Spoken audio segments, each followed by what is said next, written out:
Você vai ouvir agora uma mensagem nos encontros de paz e vida com o pastor Ubiratã Araújo.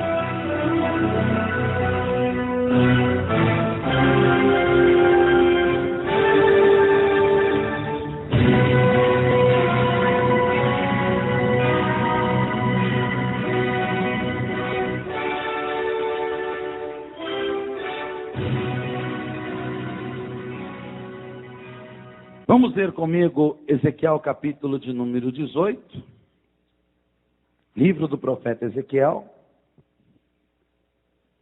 capítulo de número 18 e versículo de número 4. Diz assim: Eis que todas as almas são minhas, como a alma do Pai, e também a alma do Filho é minha, e a alma que pecar, essa morrerá. Eu vou ler de novo.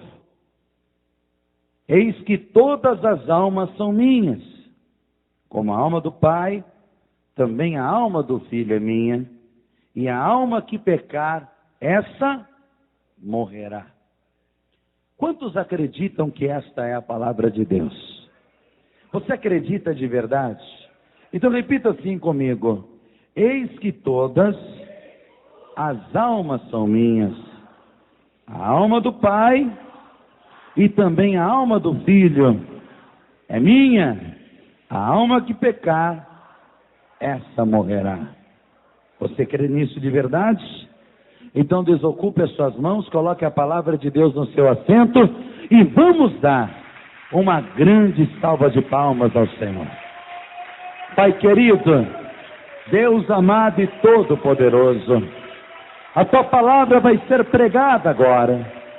Por isso, onde houver uma pessoa te glorificando, te exaltando e te aplaudindo, vem com a tua palavra e com o teu Espírito Santo, entra neste coração e traz repouso, prosperidade, saúde, traz o livramento, traz a libertação, que eu diminua, que o Senhor cresça e que a tua palavra vá e produza o resultado para o qual está sendo enviada, em nome de Jesus. Diga amém, Jesus. Pode se sentar. Quando Deus diz que todas as almas são dele, para você entender, é o mesmo que Deus dizer: todas as vidas são minhas. Mas todas as vidas são de Deus, porque Ele criou. Todas as vidas pertencem a Deus, porque foi Ele que as fez? Não, não só por isso. Todas as vidas são dele, porque aqui no livro de Apocalipse, eu quero que você leia lá comigo, no capítulo de número 5,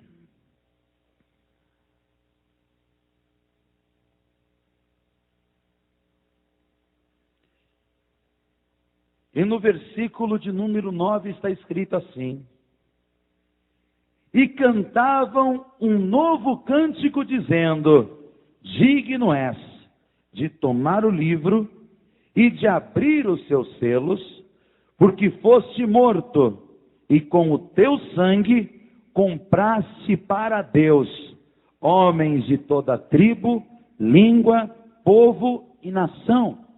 E para o nosso Deus os fizeste reis e sacerdotes, e eles reinarão sobre a terra. As nossas vidas pertencem a Deus, não só porque foi Ele que nos criou e nos fez, mas porque Jesus nos comprou com o seu sangue. Você foi comprado pelo sangue de Jesus. Eu fui comprado pelo sangue de Jesus. Por isso que a palavra de Deus afirma que nós somos propriedade peculiar de Deus. Nós somos de Deus. Diga: eu sou de Deus. Diga para essa pessoa que está ao seu lado: você é de Deus. Eu sou de Deus. Eu sou de Deus, e eu não tenho nenhuma restrição em dizer que eu amo o fato de ser de Deus. Eu gosto de ser de Deus. E eu quero ser de Deus. O próprio apóstolo Paulo disse, eu não vivo mais, mas é Cristo que vive em mim. Quer dizer, a vida que eu vivia na carne, agora eu vivo na fé do Filho de Deus, que morreu por mim na cruz do Calvário. Enfim, por que Deus comprou o homem? Por que Deus, tendo criado o homem, Ele vai agora enviar o seu Filho ao mundo para comprar o homem? Olha, se eu comprei um carro e o carro é meu, por que eu preciso comprar ele de novo? Se Deus nos criou e nos formou, por que Jesus precisou nos comprar? Se nós já éramos de Deus, porque éramos e somos criação de Deus. Quando você lê a palavra, e você estuda a palavra, e você se aprofunda na palavra, você entende que nós, sendo criação de Deus, nos vendemos por um preço muito barato a Satanás. De modo que essa transação, e veja só, parece uma transação financeira, não é? E é uma transação financeira, mas que não envolve ouro, prata e nem vil metal. Porque essas coisas não têm valor nem para Deus, e acredite, muito menos para Satanás. Pode parecer que tem valor para Satanás, mas não tem. Lúcifer andava no meio das pedras afogueadas, em meio a pedras preciosas de todo tipo. De todo tipo. Por isso, que ele mesmo, quando tentou Jesus, mostrou que não tinha prendimento nenhum com as coisas materiais. O que ele disse para Jesus? Se você prostrado me adorar, tudo isto te darei, porque a mim foi me dado e eu dou para quem eu quiser. O diabo não tem e não vê valor nas coisas materiais. Ele se deleita nas coisas materiais, ele se prostitui nas coisas materiais e coloca o sentimento no coração do homem que as coisas materiais são muito importantes, mas tudo isso é para afastar o homem das promessas espirituais. Não pense que tem valor para o diabo uma barra de ouro, ou uma nota de euro, de dólar, de real, ou uma pedra de diamante. Nada disso tem valor para o diabo. A moeda corrente no mundo espiritual tem outro nome, e se chama sangue. Tanto é verdade que foi isso que Jesus usou para pagar o diabo, quando Jesus comprou de novo a nossa vida, tendo ele nos feito, e sendo nós já propriedade de Deus. Então Jesus teve que nos comprar, veja só você, comprar. É como se você tivesse um celular, já é seu, aí o ladrão te rouba o celular aqui, na esquina ele dá na mão de um cambista, aí você chega lá naquela banca e diz, espera aí, mas esse é meu celular? Não, a senhora está enganada. Esse celular está aqui para vender, quer comprar? Quanto é? R$500. Mas peraí, como R$500? Foi o preço que eu paguei na loja, é meu. Como que é seu? A senhora está com a nota fiscal aí? É claro que não. Eu vou andar com a nota fiscal do celular no bolso? Então a senhora vai lá pegar a nota fiscal e me traz. Tá bom, eu vou lá. Aí quando a pessoa vai buscar a nota fiscal e volta, cadê meu celular? Você demorou muito, eu já vendi. O diabo é enganador. O diabo, diz a palavra, Ele enganou, para que enganando o homem e colocando o desejo no coração do homem de cometer o pecado, ele pudesse roubar aquilo que Deus criou. E ele roubou. A palavra diz em João 10, versículo 10, que o ladrão vem para roubar, matar e destruir, e foi o que ele fez, ele roubou. Tanto é que ele enganou a mulher e disse, Deus não disse isso. Porque se você comer aquele fruto, você não vai morrer. De jeito nenhum, você não vai morrer. Certamente você não vai morrer, não. Com certeza não. Aí a mulher disse, poxa, tudo bem que Deus disse, mas se a serpente está me dizendo isso com tanta convicção, que eu não vou morrer, que aliás eu vou ser como Deus, vou conhecer o bem e o mal, por que eu não como aquela fruta? E foi só Satanás liberar aquela palavra, que diz a Bíblia Sagrada, que ela viu o fruto, que era bom para comer, para dar entendimento, olha só, agradável aos olhos, e assim comeu do fruto. E o diabo roubou o homem de Deus, porque a palavra de Deus diz que a partir do momento que o homem comeu do fruto, o próprio Deus disse, vamos colocar agora um querubim para tomar conta do jardim, para que o homem não seja como nós, comendo ele novamente do fruto e vivendo para sempre. A partir dali o homem se tornou o quê? Mortal. O homem foi criado para ser eterno. Não pense você que o homem foi criado para ser mortal. Não. É só você olhar. Enquanto o homem comia do fruto da árvore da vida, ele vivia 900, 1000 anos. Todo mundo acha esquisito, né? Por que o homem antes vivia mais e agora vive menos? Na medida que os anos foram se passando, aquela vitamina secreta de Deus, não é? No meio do jardim, aquele fruto da árvore da vida, onde ele parou de comer daquele fruto, a idade do homem foi definhando, até que o homem morresse mais rápido e fosse determinado. Os dias do homem serão 120 anos. Hoje, o homem vive 80 quando vive muito. E olhe lá. E olhe lá. Mas veja só. Por que eu estou citando isso? Lembrando até de coisas que você já aprendeu aqui. Porque a palavra diz que o salário do pecado é a morte.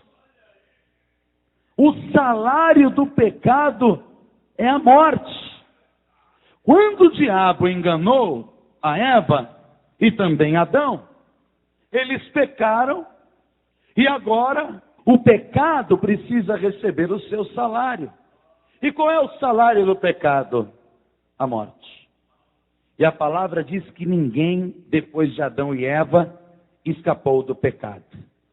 A palavra diz que todos pecaram e destituídos estão da glória de Deus. Então veja só. Jesus criou o homem para ser eterno, mas agora o homem se torna mortal. E depois que morre ainda vai ser condenado. Porque está morrendo sem Deus, está morrendo no pecado. Foi para isso que Deus nos criou? Não. Deus te criou, como diz João 10:10. O ladrão veio para roubar, matar e destruir, mas eu vim para que tenham vida e a tenham com abundância. Tanto isso é verdade que é só você olhar para a palavra de Deus e ver como era o jardim do Éden. Deus colocou o homem no jardim do Éden, ele tinha do bom e do melhor. Nada faltava para ele. Mas bastou entrar o pecado, ele perdeu o direito de tudo aquilo. Porque ele foi roubado, ele foi saqueado. E foi aí que entraram todos os pecados e maldições, doenças, enfermidades. A partir daí, começaram as contendas dentro de casa.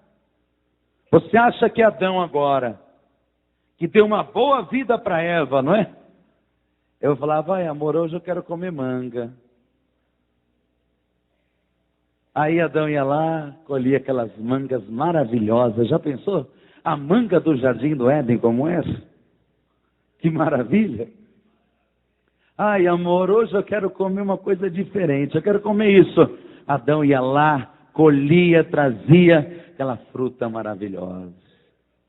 Só que agora, por causa do pecado, Adão agora está numa terra seca, tendo que jogar semente, esperando a árvore crescer, suando, vamos trazer para o dia de hoje, suando a camisa, para dar aquele pouquinho.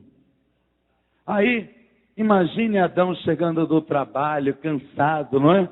Porque o trabalho de Adão no Éden era fácil, agora é difícil. Difícil. Agora ele chega em casa, traz aquele pouquinho, e Eva, só isso? Ela está acostumada com o bom e o melhor, né? Aí o marido, só isso o quê? Você que é culpada. Foi você que comeu daquele fruto. Eu?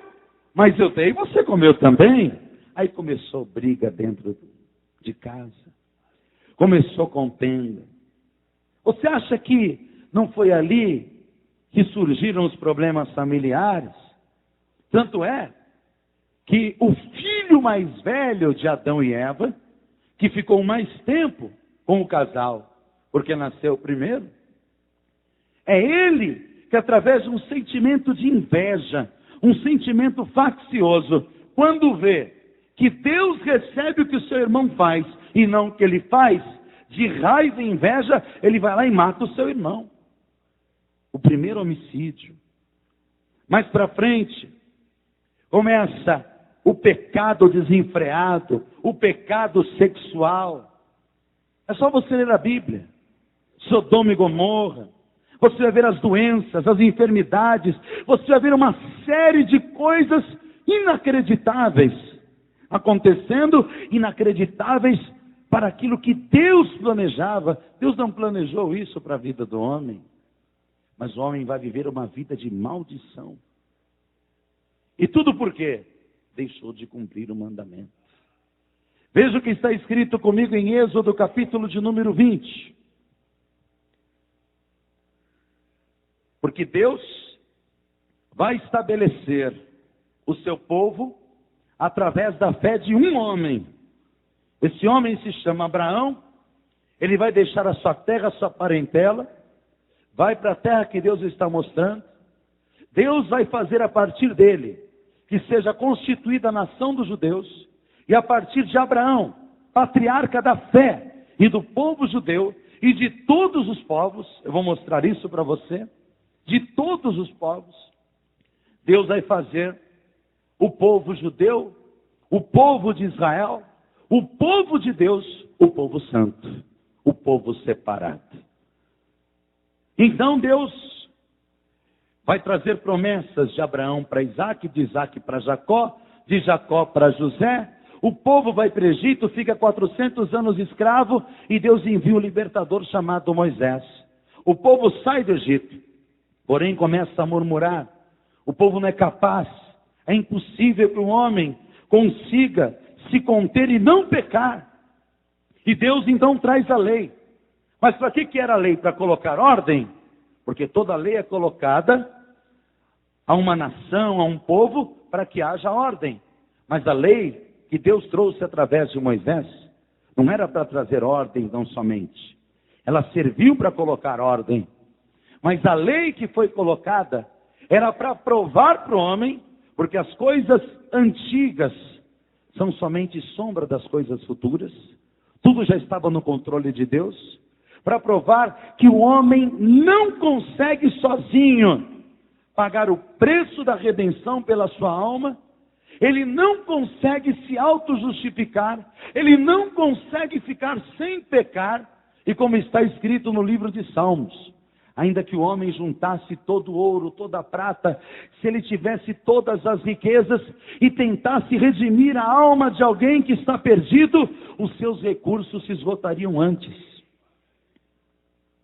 Era impossível salvar o homem da condenação. Impossível salvar o homem da condenação. A partir do momento que a morte está nas mãos de Satanás. E tanto é verdade que você sabe que quando Jesus morreu e ressuscitou, o primeiro lugar que ele foi na habitação de Satanás para pedir as chaves da morte e do inferno. Me dá aqui as chaves da morte e do inferno. Porque por causa do pecado, o salário teve que ser pago. E qual que é o salário do pecado? A morte. E quando uma pessoa morre? Quando ela perde a sua vida, a sua alma, ou seja, o seu sangue. Veja comigo o que está escrito aqui primeiro em Êxodo. Eu vou mostrar para você o sangue. Capítulo 20 e versículo de número 1. Então falou Deus todas estas palavras, dizendo: Eu sou o Senhor teu Deus, que te tirei da terra do Egito, da casa da servidão.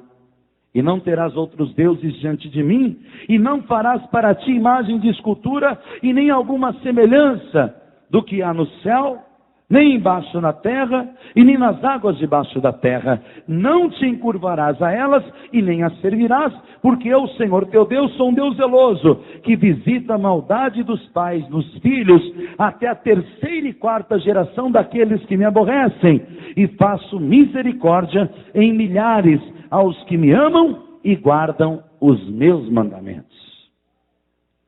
Então, quando a lei foi instituída, entre os mandamentos da lei estavam esses que eu li e muitos outros, que não são só 10, são muitos outros. E entre os mandamentos da lei estava o seguinte: que aquele que aborrece o Senhor, Deus visitaria a maldade dos pais nos filhos até a terceira e quarta geração daqueles que não guardavam a sua palavra e o aborreciam. Mas faria misericórdia em milhares daqueles que guardassem a sua palavra. Mas veja só, nenhum homem é capaz de cumprir a lei. Nenhum homem foi capaz de praticar 100% de uma lei pesada que foi instituída por Deus para provar que se o homem tivesse que viver debaixo de mandamentos, ele estaria perdido. Ele não depende do seu esforço. Ele não depende dele mesmo.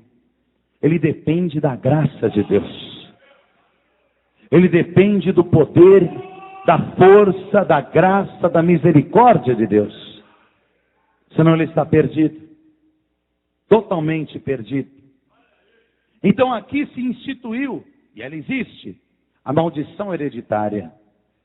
Mas veja só, a maldição hereditária existe até hoje? Sim, existe. Mas na vida de nós, os cristãos, não. Aí não. Aí não. E por que não? Porque a maldição, ela só tinha poder de agir, e está escrito aqui, na vida daqueles que aborrecem ao Senhor e não guardam os seus mandamentos. Até a terceira e quarta geração. E eu já ouvi pessoas, porque já aconselhei muitas pessoas. E uma vez, o testemunho de uma mulher me impressionou, e olha que eu já vi muita coisa. Quando ela disse: pastor, eu queria que toda a minha família fosse salva. Eu queria que os meus filhos fossem salvos e o meu marido fosse salvo. Então eu fui numa igreja e o pastor disse: sabe por que o seu marido não é salvo? Sabe por que os seus filhos não são salvos? Isso é uma maldição hereditária. Mas como, pastor? Cristo não morreu por mim? Morreu, mas a maldição continua, porque você não quebrou os vínculos. Mas que vínculos são esses? Antes de você casar, você teve relação com seu marido? Tive. E você se arrependeu disso? Sim. Mas você se desfez da cama que você deitava com ele? Como assim?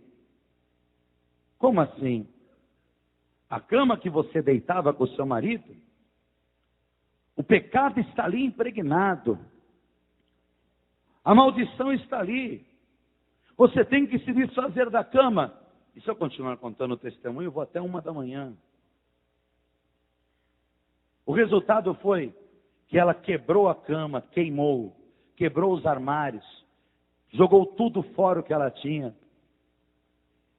E você quer que eu responda para você se ela ganhou o marido? Ela queria ganhar para Jesus, porque o casamento dela ia bem, a família dela era uma família bonita, boa. Só não estavam na presença de Deus. Mas você sabe o que aconteceu? Ao invés de ganhar a família, ela perdeu a família toda. Perdeu todos. Perdeu tudo. Tudo. Eu pergunto uma coisa para você. Será que o sacrifício de Cristo é tão fraco que ele não tem poder de quebrar a maldição, seja ela qual for, na vida de quem quer que seja?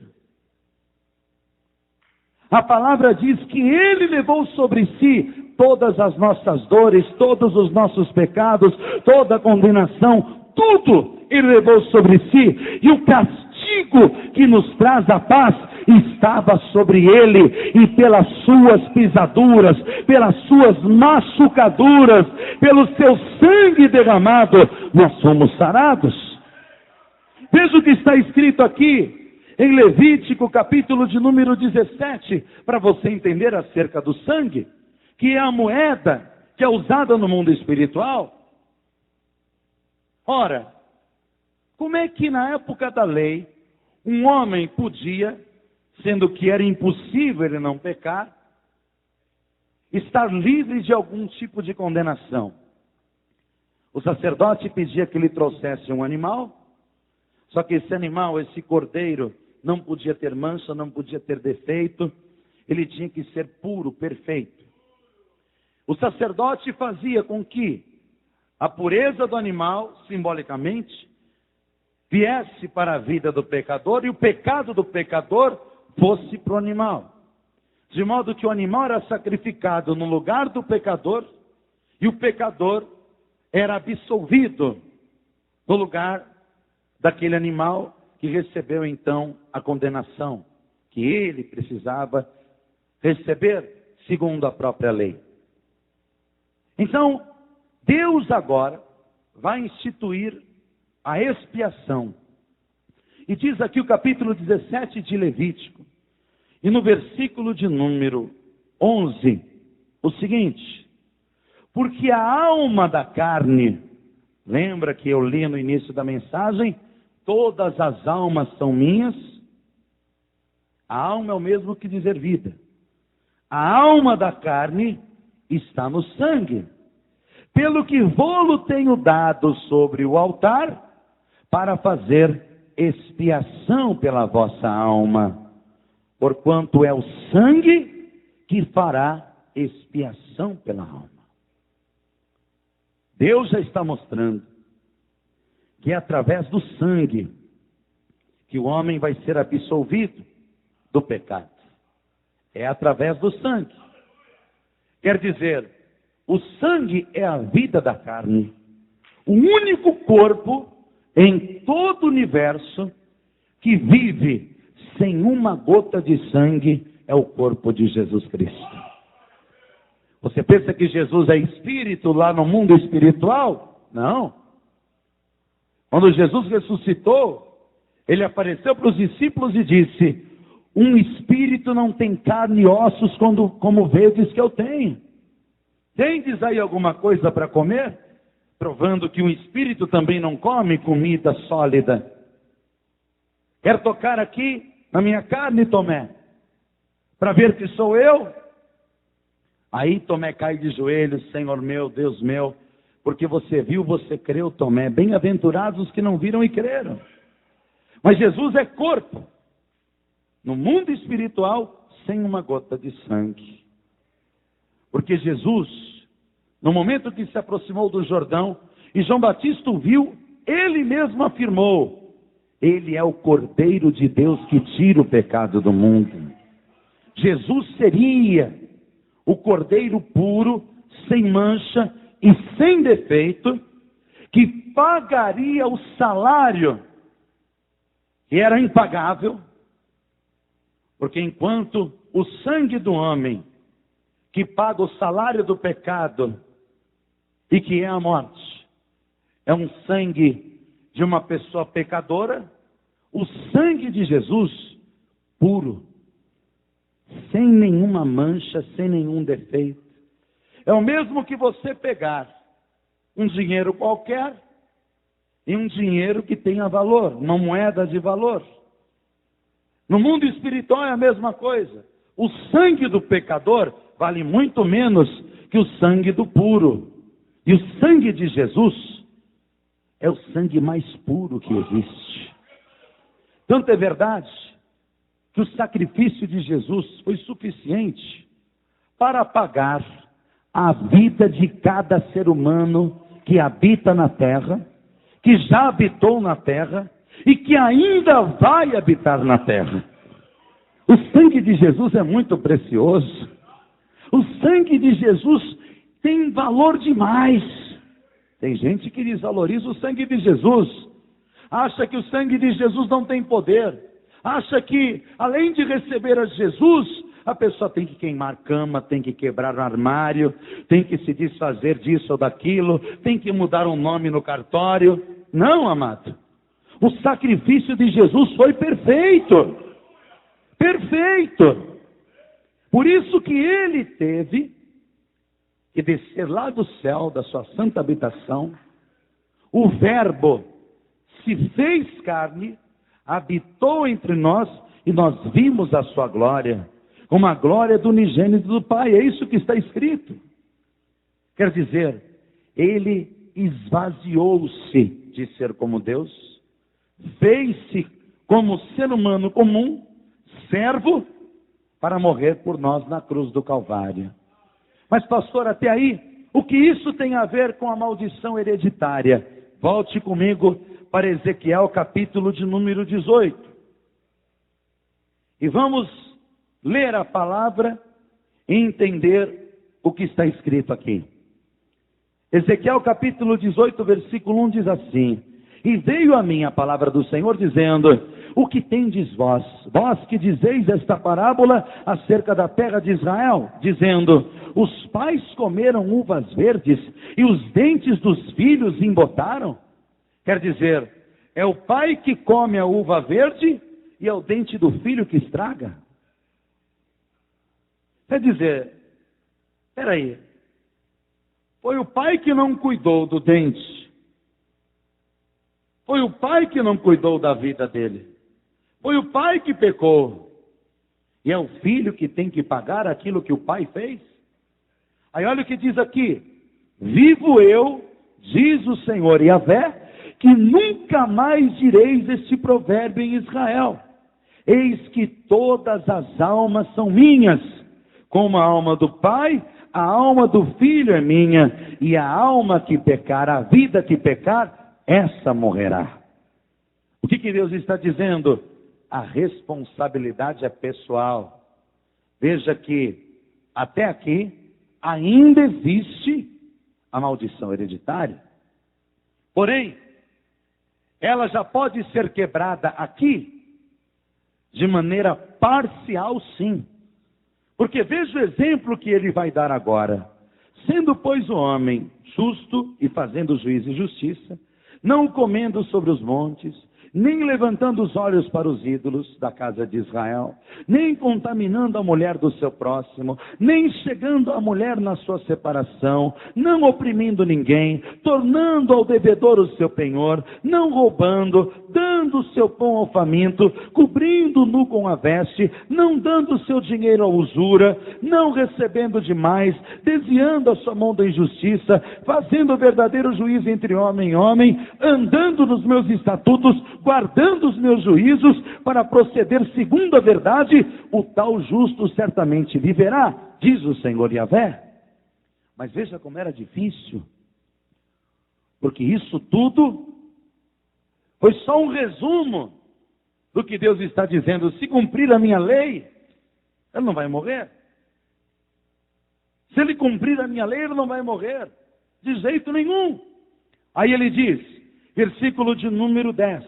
E se ele gerar um filho ladrão, derramador de sangue, que fizer a seu irmão qualquer destas coisas, e não cumprir todos aqueles deveres, aí ele vai falar tudo o que eu já li exatamente igual. Aí no versículo 13 diz, porventura viverá? Não viverá.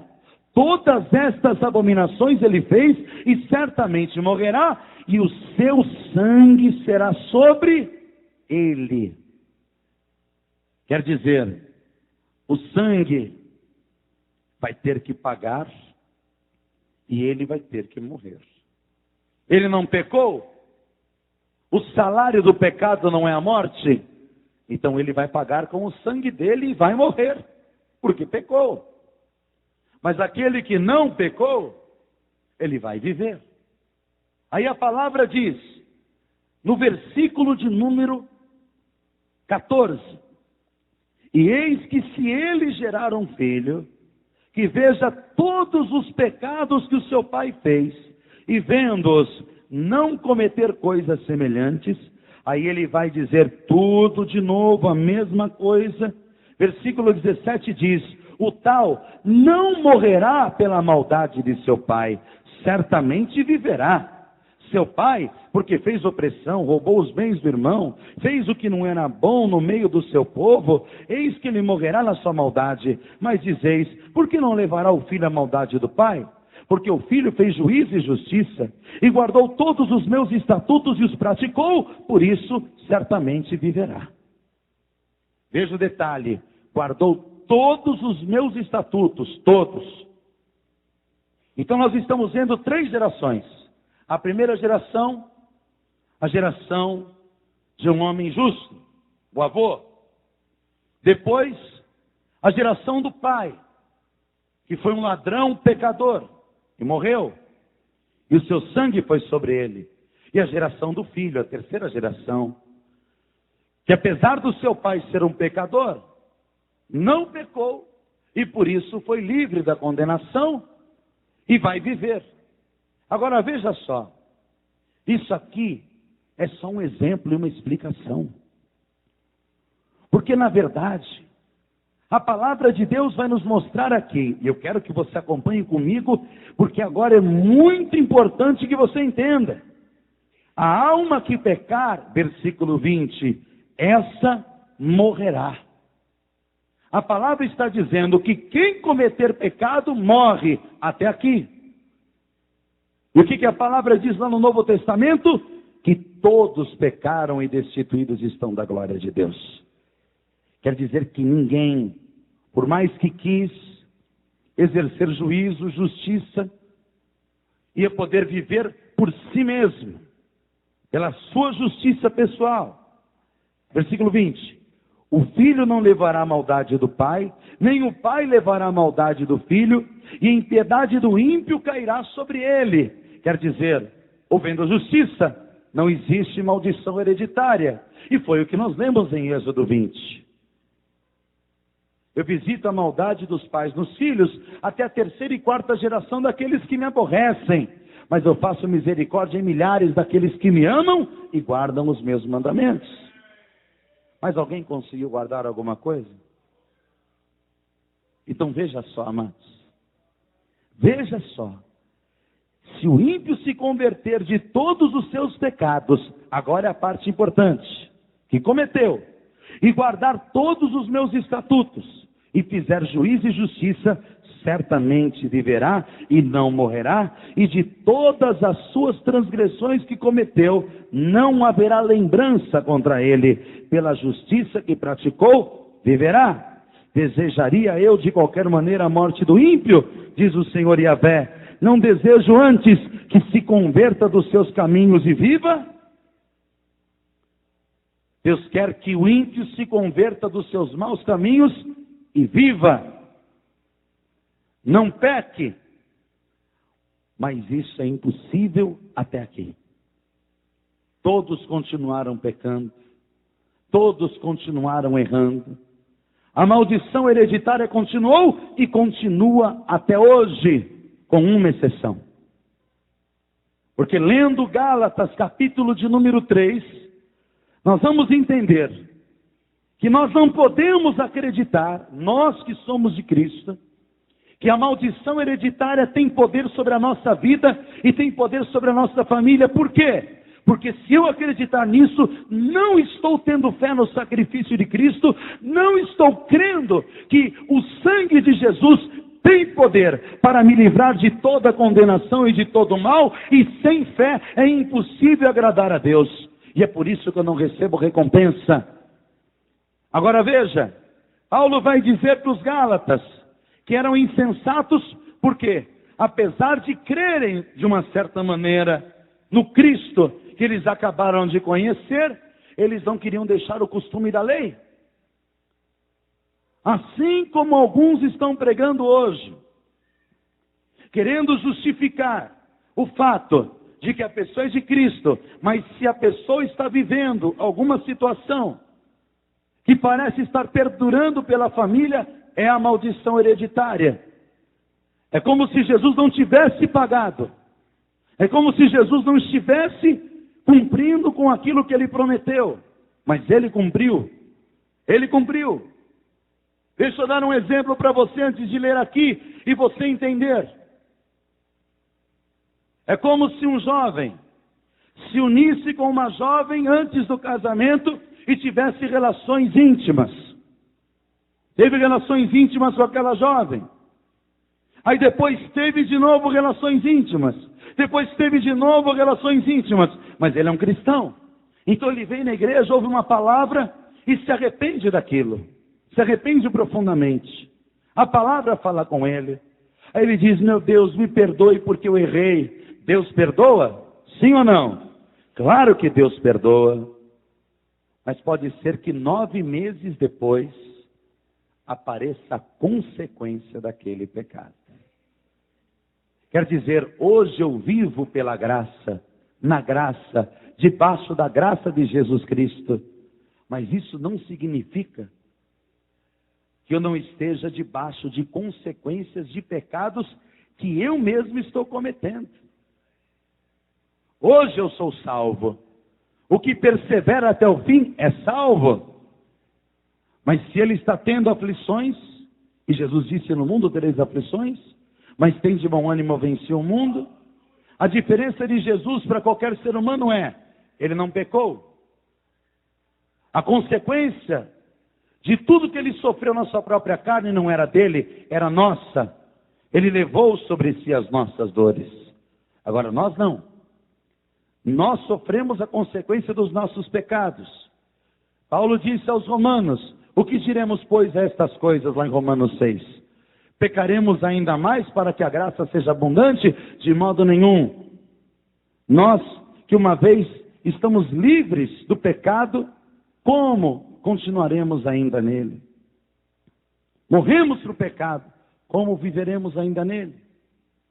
Por isso que Paulo vai escrever aqui aos Gálatas, no capítulo de número 3, o seguinte, leia comigo, e olha que esse é o mesmo Paulo, que escreveu para os Coríntios o que aquela mulher deveria ter ouvido, antes de queimar o armário, antes de queimar a cama, antes de achar que o pecado estava impregnado em objetos da sua casa, e que alguma coisa podia atingi-la trazendo maldição. Se ela era de Cristo, e o que deveria agir por fé e não por vista. Paulo disse, em 2 Coríntios 5,17, aquele que está em Cristo uma nova criatura é, as coisas velhas já passaram, e eis que tudo se fez novo. O que passou, passou. O próprio Deus disse lá em Ezequiel, se ele se converter e se arrepender, as coisas que ele fez, eu não vou ter mais lembrança disso. Eu não vou ter mais lembrança disso. O diabo pode apontar o dedo para você e dizer que você fez isso, aquilo outro no passado. E você não seja bobo de ficar ouvindo a fofoca dos outros, falando da vida dos outros, para falar do passado. Porque o passado de ninguém interessa, nem para a pessoa, nem para você e nem para Deus. Só interessa para o diabo, porque Deus já apagou o seu passado. Deus já lançou os seus pecados no mar do esquecimento. Mas os Gálatas, na sua insensatez, acreditavam ainda em alguma das obras da lei. E olha só, Paulo vai dizer para eles, estamos encerrando a mensagem, preste atenção. Ó insensatos Gálatas, quem vos fascinou para não obedecerdes a verdade a vós, perante os olhos de quem? Perante os olhos de quem Jesus Cristo já foi representado como crucificado? Só quisera saber isso de vós. Recebestes o Espírito Santo pelas obras da lei ou pela pregação da fé? Não existe nenhum relato de uma pessoa no Antigo Testamento que tenha sido batizada com o Espírito Santo. Jesus mesmo disse, o Espírito Santo é o Espírito que o mundo não pode o receber, porque não o vê e nem o conhece. Mas ele habita convosco e estará em vós. Jesus primeiro precisou ser glorificado, para depois enviar o seu Espírito. O Espírito Santo ainda não fora dado, por Cristo ainda não ser glorificado. Está escrito no Evangelho. Cornélio recebeu o Espírito Santo. Ele era um homem bom, fazia esmolas, jejuava, orava, tinha visões. Mas só quando Pedro foi dentro da casa dele e começou a pregar o Evangelho, que o Espírito Santo foi derramado naquele lugar. Não é pelas obras da lei, não. Olha o que diz aqui. Sois vós tão insensatos que, tendo começado pelo Espírito, acabeis agora pela carne? Amados, escute. Escute em nome de Jesus. Você é uma bomba pronta para explodir o inferno. A sua fé remove montanhas. E Satanás sabe disso. Ele quer remover o poder espiritual que Deus colocou na tua vida para que você haja de maneira carnal. Ele quer que você acredite nessas bobagens. Ele quer que você acredite nessas coisas. Não, esse objeto aqui, ó. Não, ó, esse objeto aqui tem que sair daqui. Eu estou sentindo um negócio esquisito. É claro, se é uma imagem de escultura, tem que tirar. Se é um patuá, tem que tirar. Se é uma coisa que Deus não se agrada, tem que tirar. Está na palavra. Mas não, essa cama aqui, eu estou sentindo algo de negativo. Peraí, você é de Cristo ou é esotérico? Você é de Cristo ou é da nova era? Se você é de Cristo, nenhuma condenação há para aqueles que estão em Cristo Jesus. Nenhuma condenação há. O sangue de Jesus é poderoso. O diabo quer tirar você do foco. Ele quer fazer você não acreditar na coisa mais poderosa e mais valiosa que existe, que é o sangue de Jesus. Quando Jesus derramou o sangue, amado, ele foi lá na habitação de Satanás, e por causa do sangue, o diabo teve que colocar na mão de Cristo a chave da morte e também do inferno. O diabo não tem poder de te matar, de te roubar e de te destruir, se o sangue de Jesus Cristo está sobre a tua vida. Agora escute, porque nós estamos aqui para finalizar o que se diz respeito à maldição hereditária. Ela existe até hoje? Claro que existe. Mas veja o que diz aqui, versículo 4. Será em vão que tenhais padecido tanto? Se é que isto também foi em vão? Aquele, pois, que nos dá o Espírito Santo e que opera maravilhas entre vós, o faz pelas obras da lei ou pela pregação da fé? É o caso de Abraão, que creu em Deus e isso lhe foi imputado como justiça. Sabei, pois, que os que são da fé são filhos de Abraão, e Abraão veio antes da lei. Ou seja, antes que houvesse lei, já havia fé. E se existe nação de Israel, foi por causa de Abraão. E se nós somos de Deus, é por causa de Abraão também. Veja só. Porque olha o que diz aqui. Ora, tendo a Escritura previsto que Deus havia de justificar pela fé os gentios, ou seja, nós, as pessoas do mundo, anunciou primeiro o Evangelho a Abraão, dizendo: todas as nações serão benditas em ti. Abraão, ele foi o patriarca de todos os judeus. Deus não disse para Abraão: a nação dos judeus será bendita em ti. Deus disse: todas as nações serão benditas em ti. Por quê? Porque através de Abraão veio Jesus Cristo. E Jesus Cristo derramou o seu sangue. E através do sangue de Jesus, eu e você somos benditos e temos fé. E a nossa fé é poderosa para remover todas as barreiras. E esta fé veio lá do início de Abraão. E quando não tinha nada, só a voz de Deus. Não tinha nada que pudesse dizer é isso, é aquilo, ou é esse objeto, é aquele outro. Foi só a voz de Deus no ouvido de Abraão dizendo: sai da tua terra, da tua parentela e vai para a terra que eu te mostrarei, porque eu te engrandecerei, eu te multiplicarei, e em ti todas as nações da terra serão benditas. Bastou ele ouvir a voz de Deus e crer, para que todas as promessas se cumprissem na vida de Abraão.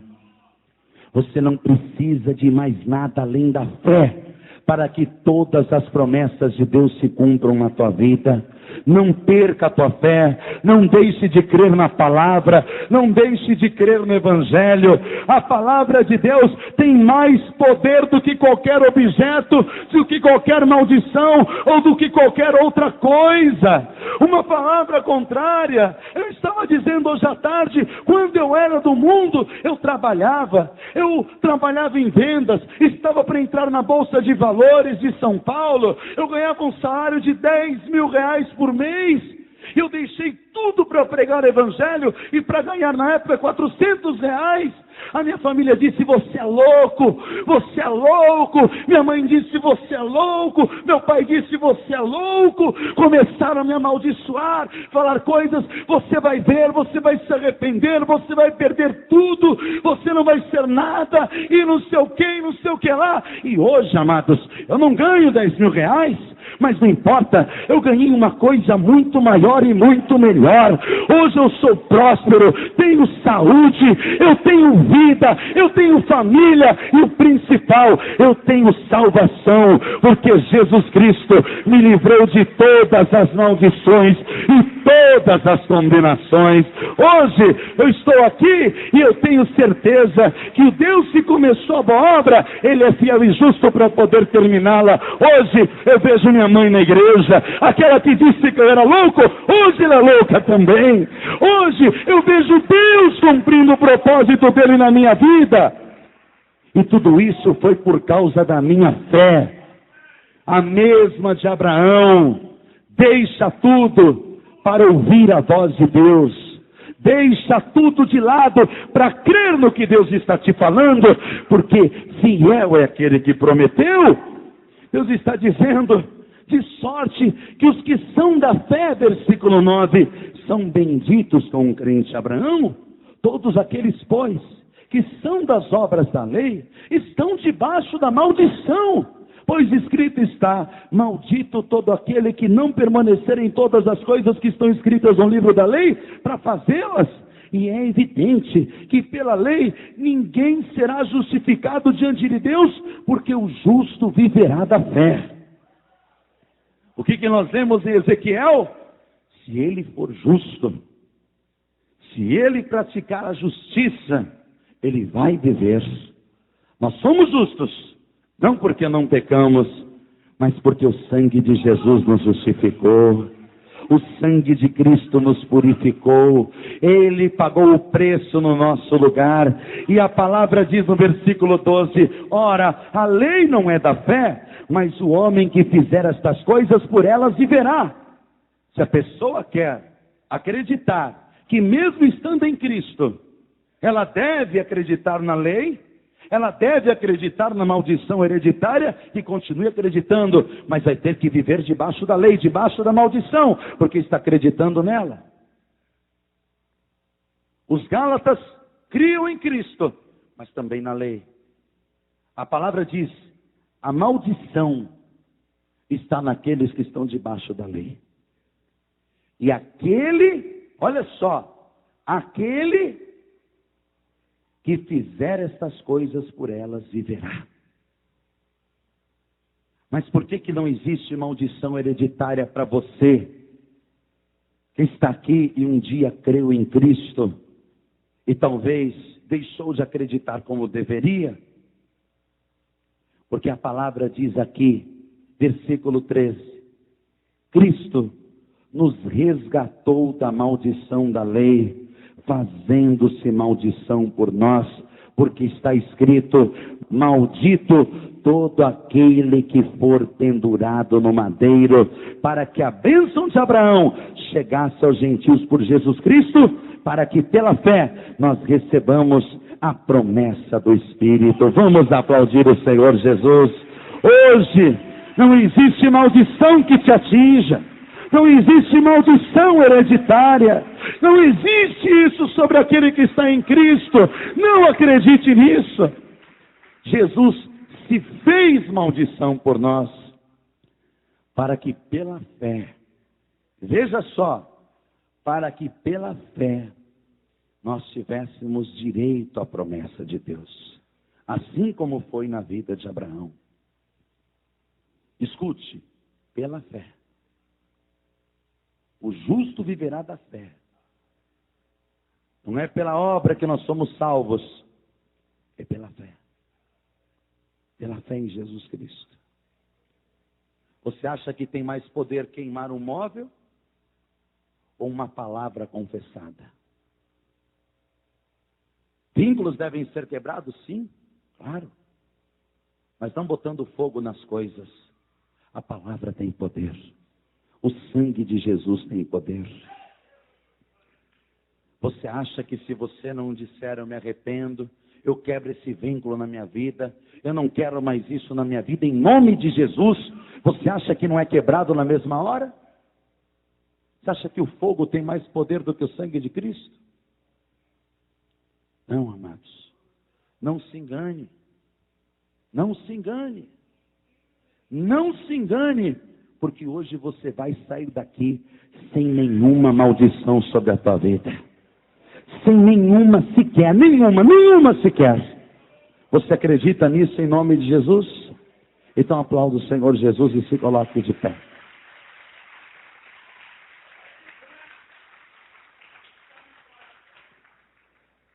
Por que a maldição hereditária acaba virando um bode expiatório para explicar coisas que estão acontecendo ali?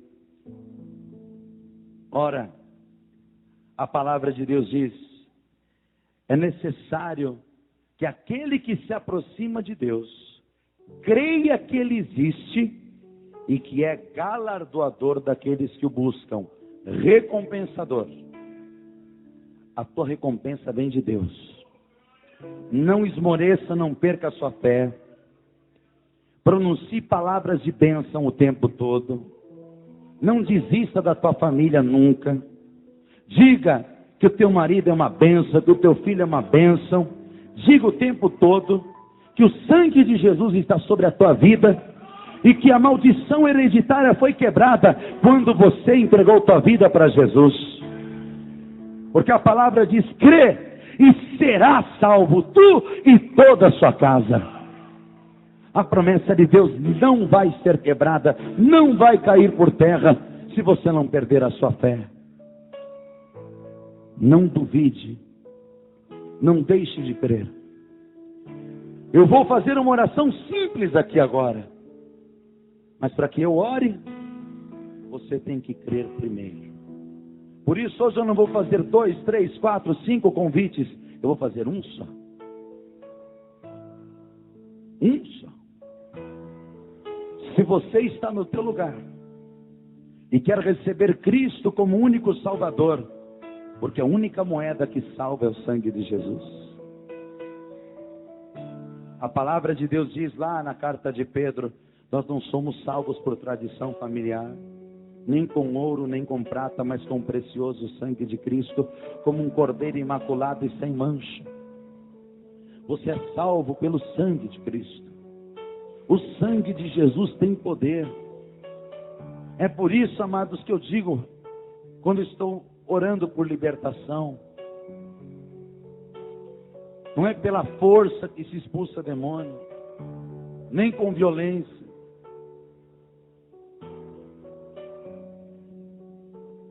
As nossas armas, as armas da nossa milícia são espirituais e poderosas em Deus para destruir as fortalezas. E hoje eu estou vendo que Deus quer quebrar muitas fortalezas aqui. Fortalezas das trevas que se levantam contra a tua vida e contra a tua família. E a única maneira de quebrar isso, de quebrar uma maldição, é pela fé. Pela fé aonde e em quem? Pela fé em Jesus Cristo e no seu sangue. Por isso você que ainda não é de Cristo, ou você que já é, mas reconhece que tem brechas na sua vida que você tem que tapar, porque não é maldição coisa nenhuma. Se você está em Cristo, você é uma nova pessoa. Jesus já quebrou, já levou a maldição. O que acontece é a consequência do pecado, que apesar da pessoa ter se convertido, ela continua praticando. E é por isso que a coisa vai. É claro que o diabo é astuto, e ele vai fazer de tudo para a pessoa acreditar que o sangue de Cristo não produziu a quebra da maldição. Na minha casa, o meu pai bebe, o meu irmão bebe. Mas não é por isso que eu penso que é maldição hereditária, porque eu bebia. Mas hoje, o sangue de Jesus já me livrou de toda maldição. É pela fé. Eu não fumava cigarro quando era do mundo, mas fumava maconha. E meu pai fumava cigarro. Aí um dia eu disse, eu dou um mês, e disse para minha mãe, para o meu pai parar de fumar. E deu um mês contado no calendário, o meu pai parou de fumar. Porque é uma questão de fé. Não é maldição, é fé. É crer. É crer como Abraão creu. Me dá teu filho, Por quê? Porque eu creio que o Senhor é até poderoso para ressuscitar dos mortos depois que ele morrer. Eu creio no Deus que eu sirvo. Eu creio nesse Deus. Falhos nós somos, não podemos perder a fé. Se você hoje quer crer de verdade, independente se você já entregou a sua vida para Jesus ou não, você quer tapar brechas, quer crer, quer se livrar de toda a consequência de pecados que te afligem, não porque isso é uma maldição, mas porque você está fazendo isso se tornar uma maldição na tua vida. Porque a maldição sem causa não prospera. É como uma andorinha no seu voo. A pessoa que é infiel a Deus não pode ficar dizendo, olha, eu estou na miséria, e olha só, sirva a Deus, olha a miséria que eu estou. Não. Está talvez na miséria porque é infiel. Se fosse fiel, talvez não estaria. Não adianta eu ficar dizendo que tudo é maldição, é o destruidor, é o devorador, é o Satanás, é o Beelzebu, é o Lúcifer. Tudo é o diabo. Não, amado.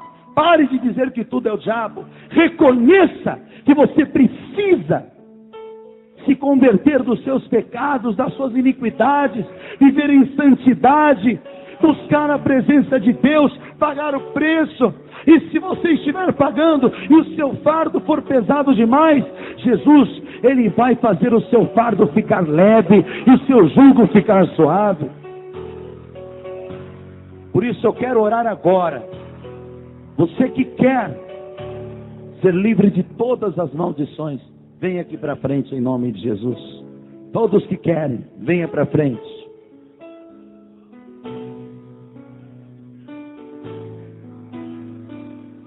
Se você quer ser livre da maldição, venha.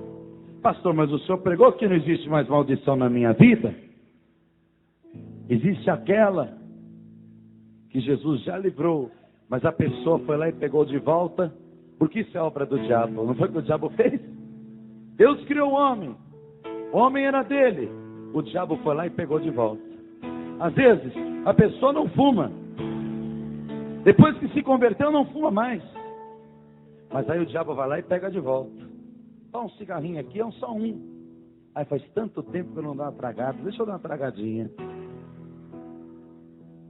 Aí a palavra de Deus diz que de tudo aquilo que o homem é vencido, ele se torna escravo.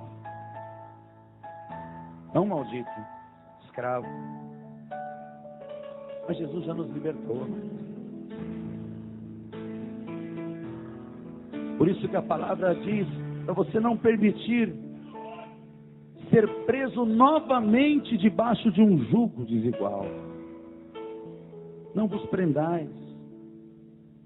Não é Deus que prende, é o homem que vai lá e prende. Por isso o que você vai fazer hoje é usar a tua fé. Se não existe maldição na tua vida e você crê nisso.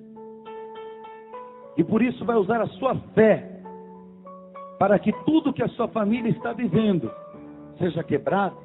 Você tem fé para isso? Então vem para frente também. Nós vamos orar. Vem para frente. Dobra o teu joelho aqui comigo. Você que está me ouvindo pelo rádio. E hoje você quer também entregar a tua vida para Jesus. Ou usar a fé para vencer todo mal.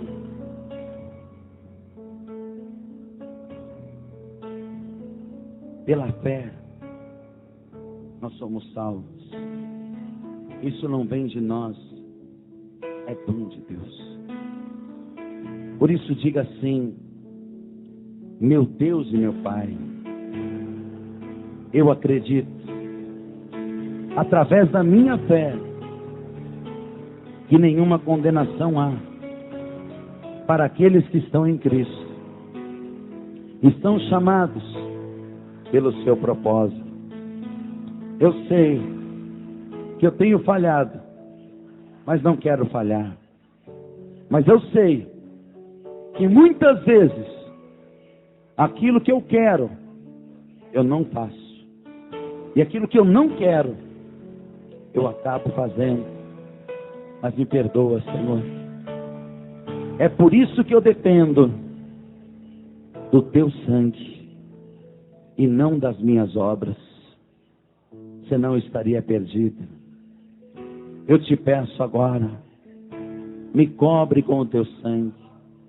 O sangue de Jesus, o sangue do teu Filho amado. Que ele cubra a minha vida, a minha família e todos aqueles que nele creem.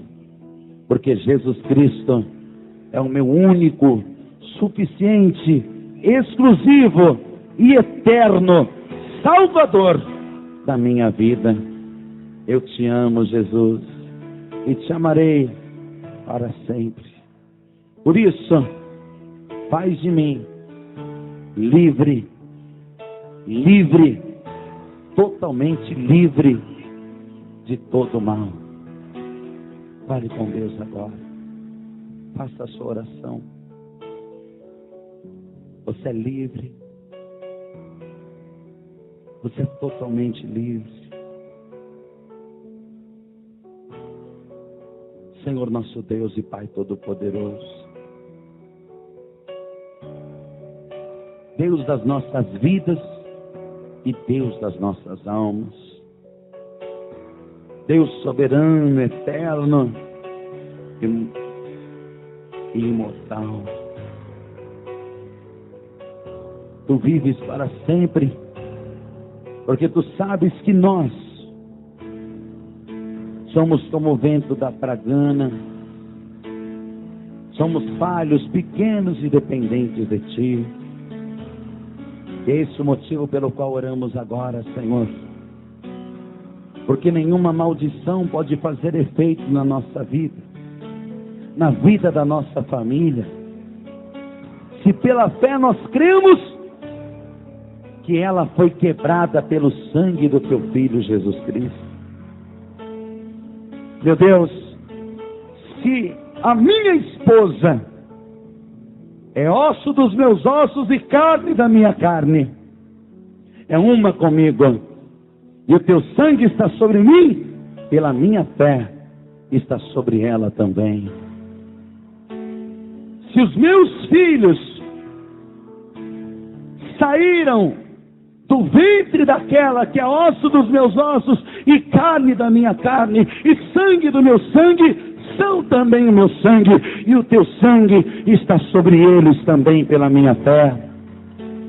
Então nós não aceitamos nenhuma maldição hereditária, e nós quebramos pela fé agora toda doença, enfermidade, vício, contenda, degradação, prostituição, malignidade, palavra contrária, em nome de Jesus, pelo sangue de Jesus, pelo poder de Deus, que tudo isto seja quebrado agora.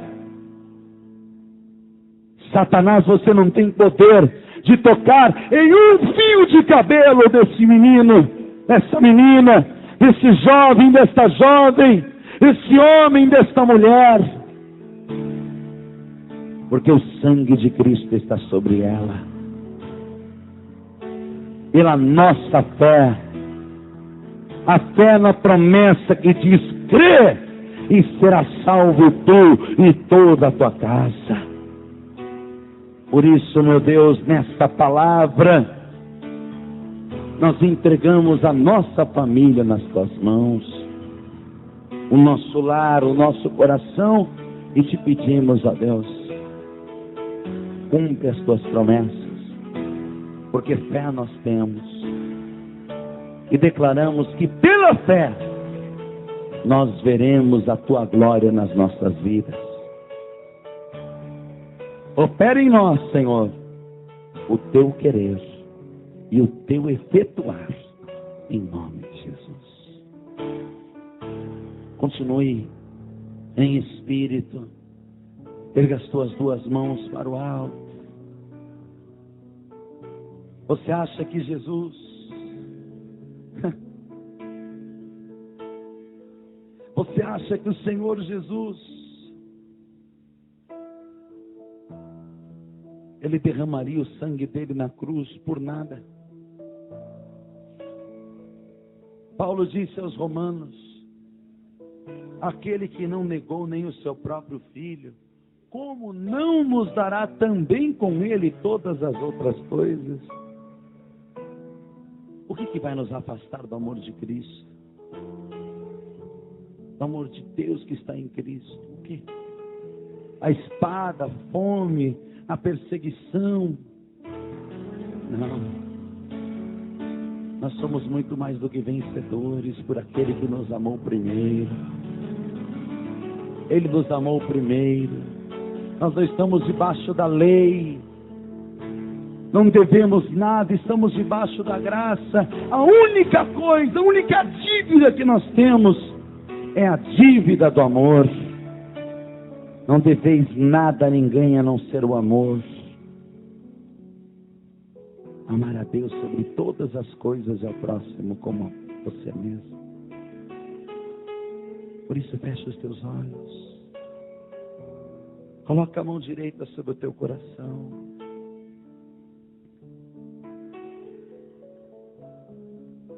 Existe uma canção que diz: o amor nunca perde. O amor sempre vence. O amor prevalece na vida daquele que serve a Jesus. Não deixe de amar tua família. Não deixe de amar a Deus. Não desista. A promessa do Senhor é muito grande. Dê um abraço em você mesmo aí. Comece a sentir a presença do Espírito Santo. Comece a glorificar o Senhor, exaltar e sentir a presença dEle na tua vida. Oh glória!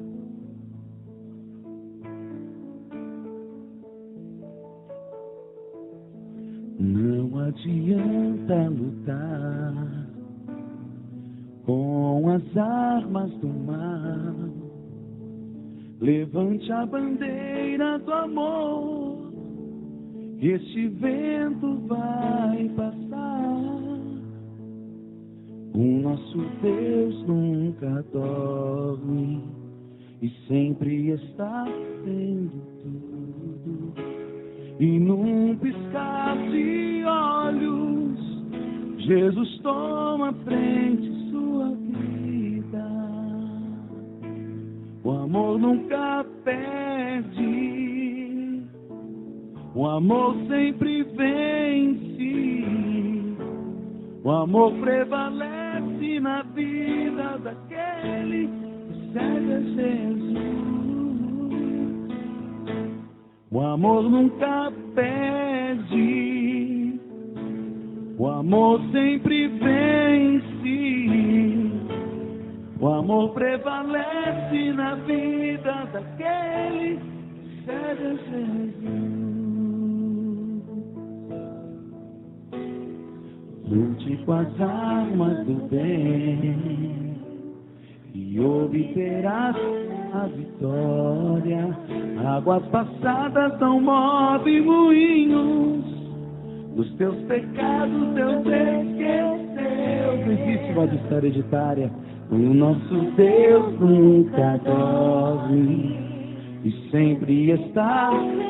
Ele vê tudo, amado. E num piscar de olhos, Jesus toma frente em sua vida. O amor nunca perde, o amor sempre vence. O amor prevalece na vida daquele que segue a Jesus. O amor nunca perde, o amor sempre vence. O amor prevalece na vida daquele que segue a Jesus. Dê um abraço em você. Senhor, águas passadas não movem moinhos. O Senhor já pagou o nosso passado. O dia de ontem já foi. Diz a tua palavra: o que passou, passou, e Deus pede conta do que se passou. Meu Deus, tira agora, Pai querido, todo esse sentimento que quer impedir esta pessoa de crer. Porque quando Satanás diz isso é uma maldição, a pessoa diz: então o que adianta? O que eu posso fazer se é uma maldição?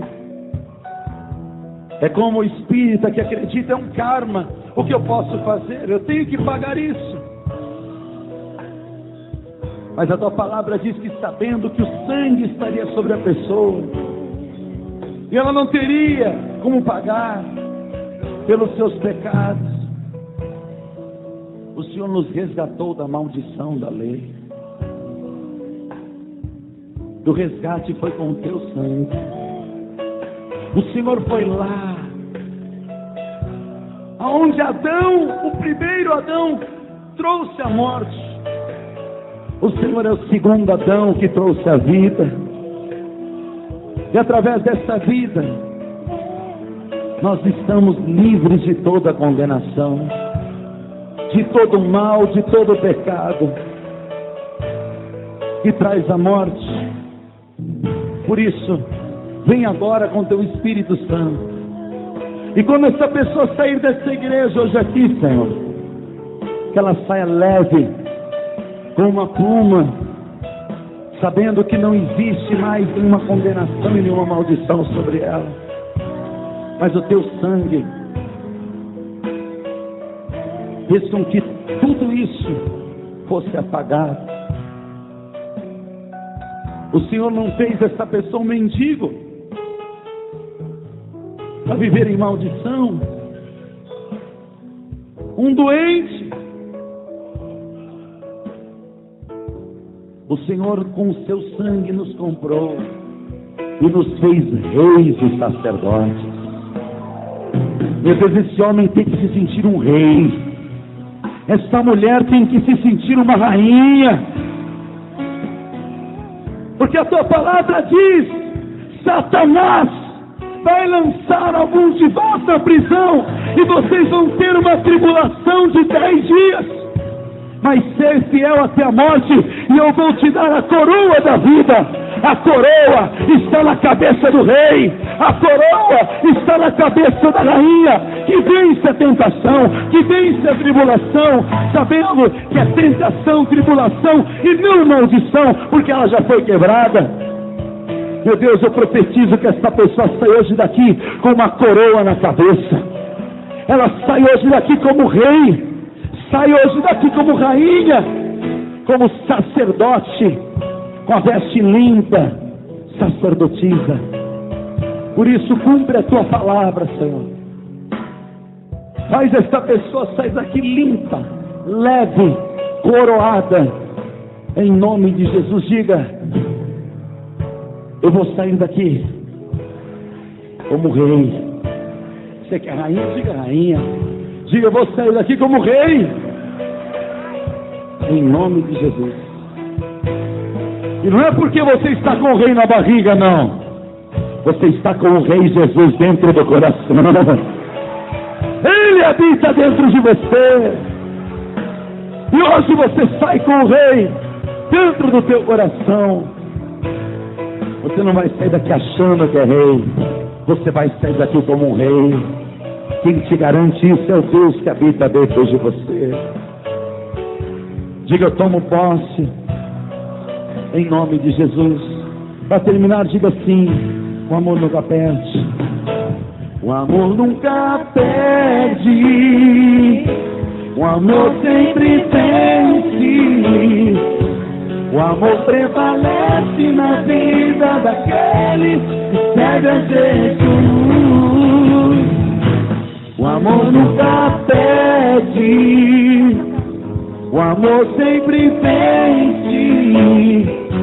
O amor prevalece na vida daquele que segue a Jesus. Vamos aplaudir o Senhor. Diga: obrigado, Jesus. Diga: eu saio daqui vitorioso, em nome de Jesus. Amém? Quem sai daqui hoje vitorioso, diga amém. Vitoriosa, diga amém. Você acabou de ouvir uma mensagem nos encontros de paz e vida com o pastor Ubiratã Araújo. Participe você também dos encontros de paz e vida, de segunda a sábado, às 8 da manhã, às 3 da tarde e às 7 horas da noite. E aos domingos, às 8 da manhã, às 3 da tarde e às 18 horas, em nossa sede nacional, a Avenida Cruzeiro do Sul, 1965, a 200 metros da Estação Portuguesa Tietê do metrô e da rodoviária. Paz e vida, lugar de gente feliz e ungida.